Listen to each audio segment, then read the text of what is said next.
Di tengah-tengah kawasan perindustrian Pulau Pinang, terdapat satu jalan yang sentiasa sibuk siang dan malam. Jalan tersebut ialah Jalan Perusahaan Perai atau lebih dikenali sebagai laluan persekutuan 3112. Walaupun panjangnya hanya sekitar 3.2 km, jalan ini memainkan peranan yang sangat besar dalam pergerakan ekonomi dan industri di seberang Perai Tengah, Pulau Pinang.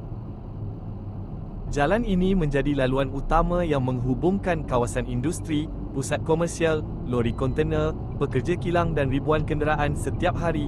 Boleh dikatakan, jika jalan ini sesak, sebahagian besar pergerakan industri di kawasan Perai juga akan terjejas. Laluan ini bermula dari kawasan Jalan Estet berhampiran persimpangan Jalan Juru di bahagian selatan, sebelum bersambung sehingga ke Jalan Chain Ferry berhampiran persimpangan Jalan Perai dan Jalan Baru di bahagian barat laut. Kedudukannya yang strategik menjadikan jalan ini antara penghubung paling penting dalam rangkaian jalan industri Pulau Pinang. Selain menjadi laluan utama ke kawasan perkilangan Perai, jalan ini juga memberikan akses terus ke kawasan komersial terkenal seperti Juru Auto City.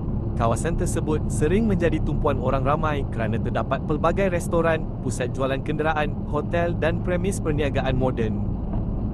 Namun di sebalik kepentingannya, Jalan Perusahaan Perai juga terkenal dengan satu perkara lain, kesesakan lalu lintas yang serius. Pihak Polis Diraja Malaysia atau PDRM pernah mengisytiharkan laluan Jalan Perusahaan Perai hingga ke Jalan Kulim sebagai salah satu kawasan black spot kemalangan dan hotspot kesesakan utama di Pulau Pinang.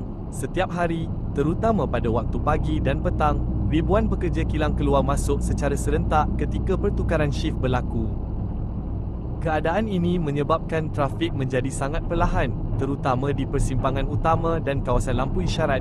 Kenderaan sering bergerak dalam keadaan stop and go dan kesesakan boleh berlanjutan sehingga beberapa kilometer.